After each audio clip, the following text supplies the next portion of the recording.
the government, the president has gone to China, and will he be talking about borrowing money from the Chinese government? You see, I've listened to your last program, and I was amused. Now, there's no way in the situation we found ourselves that we're not going to run a deficit budget.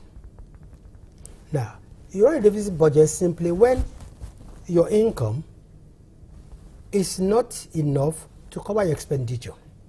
So you borrow. What is important is what do you do with the money borrowed? Whatever money we borrow today is not going to be used for recurrent expenditure. It's going to be invested in railroads, to be invested in roads, to be invested in power, to be invested in providing infrastructure for agriculture, to be invested in infrastructure for solid minerals. So what is important is not that you have borrowed, but what you are going to do with the borrowed funds. So clearly, the president will negotiate borrowing from China. Of course, yes. We do not make any apology as to that. How much is the president going to negotiate for? It will depend on the outcome, but I know that this year we're looking at a deficit about I think about 2 trillion or thereabouts this year. But the important thing about this borrowing, and we must understand that if our income was high enough, we would not borrow. But what do you expect us to do when we were earning $100 a barrel? We have the same workforce as when we are today, earning $40 a barrel. When we had $100 a barrel, we had the same overhead. When we have $40 today, we still have to maintain the same infrastructure and still improve on it. Of course, there's no other way than borrowing. You see, what we should look at is, given this situation, what has the government done? The government has done 3-4 things, and otherwise the situation will be worse by now. The first that, you see, the Treasury single account the federal government introduced has shored up the finances of government in a manner that, if it had not been done that way, would have been in trouble today. We brought so much discipline into government, and we've been able to block a lot of leakages, to the extent that we save today between 5 and 6 billion naira alone in overhead, because we've discovered over 23,000 ghost workers who have been removed from our payroll, and another 11,000 ghost workers are being investigated. So it's a discipline that we have brought to this government that is really even allowed us to stay afloat so far. One would be wondering, what are the sectors of the economy that the borrowing will address? For example, are you going to focus on a sector like power? Because as it stands now, it's gone as low as below or about 1,000 megawatts across the nation. No, that's not correct. So let me tell you about power. You see, by the time we came in, power had been largely privatized, as you know. Yeah. But the government still remains the regulator through its, in ARC. What the government was able to achieve by February 2nd was calling all the 25, generating companies, the 11 distributors, and the transmission company to see how we could, increase power supply. And by February 2nd, we were able to achieve a rare feat of transmitting 5,074 megawatts. It never happened in the history of this country. But we are back to almost nothing now. No, none of that. This is a shame.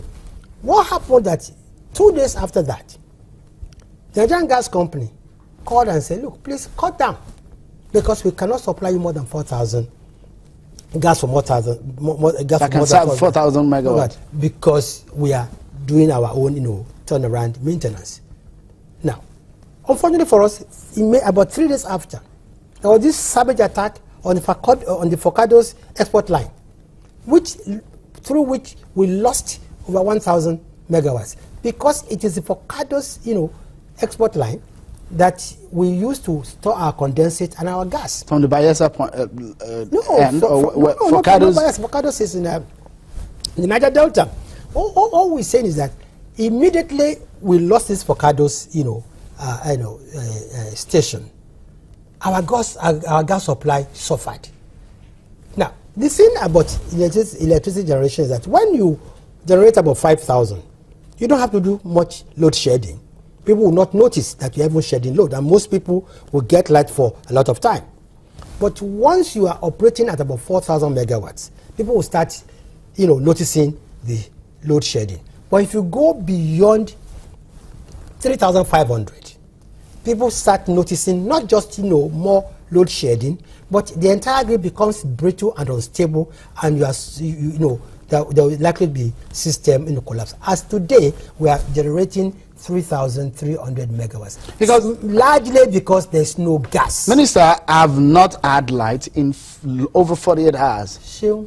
I'm saying that that figure may not be correct. Sure, it is very correct. And I know this because I receive on a daily basis how much is being generated, how much is being lost in terms of gas, and how much we are losing in terms of money. And just before I entered this program, I checked my facts that today we're generating 3,300 megawatts. Are we servicing any loan from China as we speak? Well, I wouldn't, frankly speaking, I wouldn't know. In 2013, Alhaji Lai Mohammed, the Jonathan government, in July precisely, the Minister of Finance there said there are about $3 billion in Chinese loan to build infrastructure. We understand that President Buhari may be contemplating on asking China to borrow us about $2 billion. You see, people talk about debt, the debt stock. But what they fail to, understand, when you're talking about the debt stock of Nigeria, it is the stock that accumulated from 1960 to date. And the important thing for any, nation is that you must at every time be ready and willing to meet your international obligation. Frankly speaking, our problem is not our debt or what we're using to service it, because I know that even in agreeing on how much to borrow, the government is very, very careful not to go beyond the ratio of debt to income. So I know that whatever we are borrowing today is within the limit and capacity of government. So you do not know if we are owing China as we speak. Look, if you borrow money, of course you'll be owing, but you see, it's not the kind of debt you are talking about. It's not the debt that is due tomorrow. Some of these debts are for 40 years, they are for 30 years. Okay. All right. So we take a moment, and when we return, Nigerians are asking which way out. More explanations from the minister when we return. Stay with us.